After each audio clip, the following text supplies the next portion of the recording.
Bé, explicar la figura de Jaume Huguet en poc temps és difícil. És un pintor que té molta obra, és a dir, que té molta obra documentada i té molta obra conservada també. Al MNAC hi ha una representació molt destacada de la seva pintura, però tenim la sort d'haver conservat in situ un retaule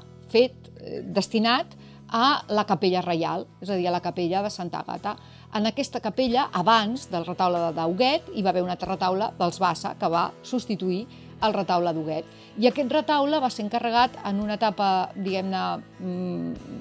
molt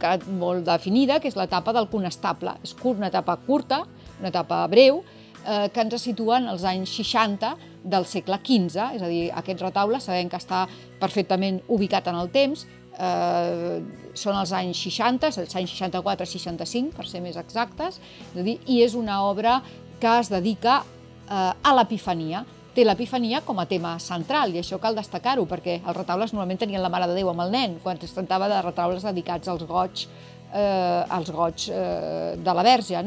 En aquest sentit, el destacar l'Epifania és important perquè, de fet, té un vincle molt clar amb la reialesa, és a dir, amb el fet de destacar els reis, és a dir, en què probablement el conestable i abans que ell, Pere el Cerimoniós, s'havien identificat. Amb la qual cosa podem pensar que, en definitiva, el retaule que hi havia hagut abans també hagués pogut marcar aquest mateix nexe. El retaule és un retaule que representa la maduresa d'Huguet, que poc abans havia fet el retaule, l'any 60 havia fet el retaule dedicat a Terrassa, Sant Dois Encenent,